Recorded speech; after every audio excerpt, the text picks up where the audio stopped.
Phone మాట్లాడుతున్నాను అక్కడే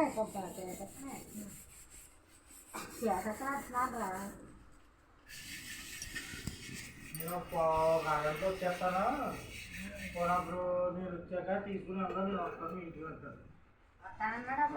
వస్తాను అప్పుడు అందరూ ఎందుకు చెప్తాను బాగుంటుంది వస్తాను.